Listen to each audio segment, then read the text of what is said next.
When I first started to work as a clinical psychologist, the therapy I cut my teeth on, so to speak, was a therapy called dialectical behavioural therapy, otherwise known as DBT. Dialectics is grounded in the idea that we see the world in terms of opposites: day, night, good, evil, right, wrong. Could go on forever. But does the world really exist like this? Or is there a more nuanced approach, more nuanced way to see things? The theory suggests that problems arise when we become stuck in seeing the world as black and white. We experience rigidity and anxiety with anything that threatens our perception of the way it is. So the work in DBT is to find a synthesis, a way that the two opposites can exist at the same time and in fact work together.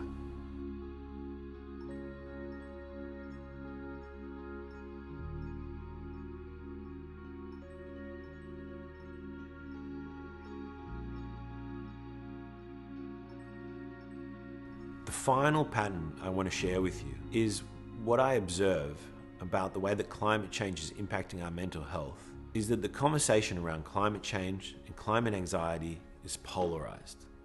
On the one hand, we have activism, the need to act now, and on the other hand, denial. There has always been climate change and will always be.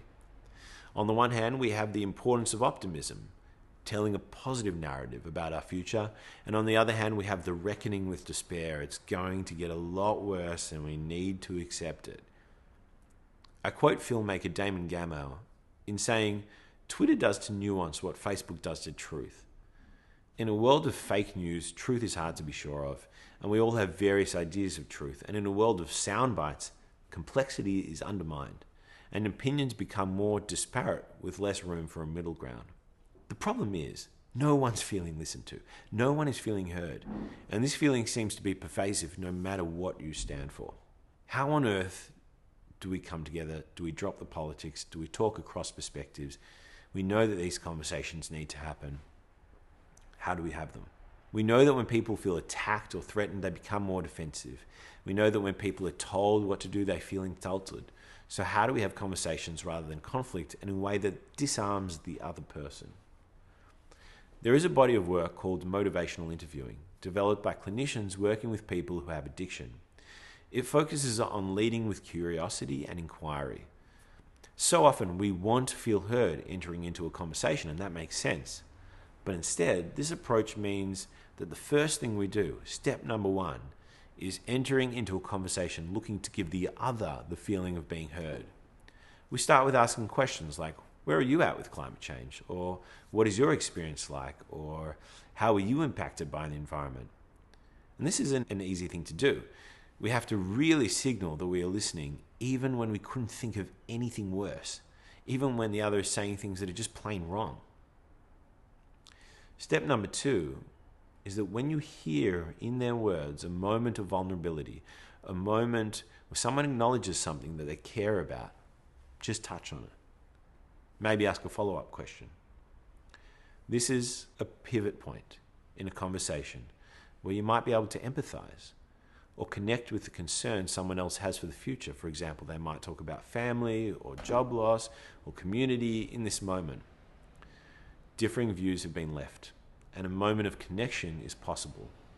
And all of a sudden, you're no longer in conflict, you're in a conversation. And then you might even have step three, where you ask, after all of that, hey, would you be interested in hearing my perspective on it? Having these conversations is a hard thing to do. I would recommend checking in with yourself first. If you're in a place where you're feeling emotionally drained, as it is, those conversations are going to take a lot of energy and they're probably not going to go that well. At the same time, these conversations seem to be important. In a world where our algorithms online feed us the same ideas and actually feed us away from each other, we become further embedded in our beliefs. Having these conversations across algorithms between different perspectives seem to be where most of our learning is going to be for the future. From a DBT perspective, finding bridges in conversation between climate denial and activism might just be the next step to identify a way forward. So maybe I'll offer you this idea that also stems from dialectical behavioural therapy, It's a particular skill that helps us work with arguments and helps us tone them down a little bit and find a way through them. The skill's called Dear Man, and it's basically this acronym for a whole structure of how to talk to someone in conflict. Let me go through it now.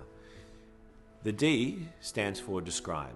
The very first thing we do is we just describe the facts, describe what's happened. So for example, you might say, hey, I've been talking and you've just interrupted me 3 times.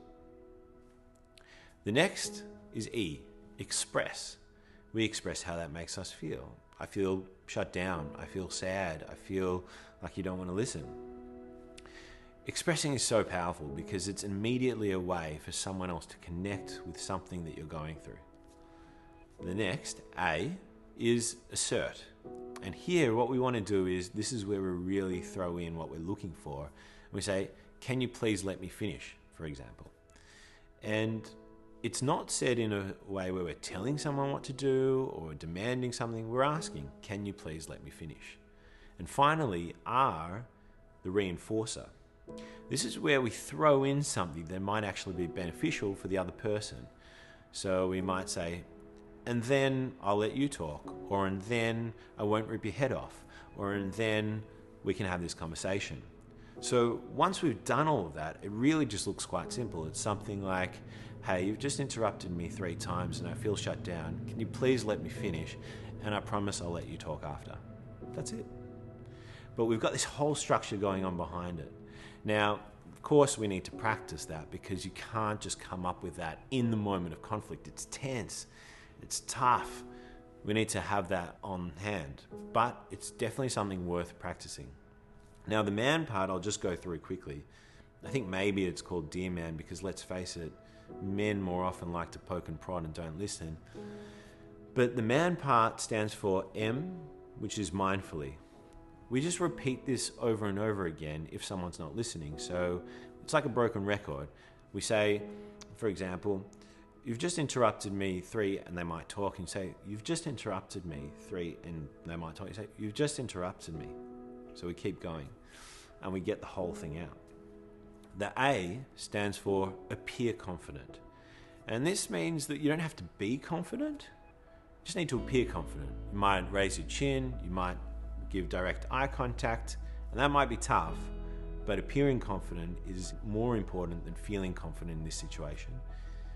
And the N stands for negotiate. Now, a great way to negotiate is to say, okay, I've asked if you can stop interrupting me. You've said you can't, so what should we do? This is where you put it back on them to come up with the solution for how you can make your way through that conversation. And there you have it. That's a great skill from dialectical behavioral therapy that you can use to shut down conflict when it happens, so you can continue to have a conversation where you listen to each other. You might remember that at the outset of these videos, I let you know I'm not a climate activist, nor am I an ecologist. I'm not trying to sell you on ideas. I'm just putting some patterns out there for you to play with. And these patterns are there because the rise in eco-anxiety is speaking to us. It's telling us that people are feeling for the planet and thinking about our future.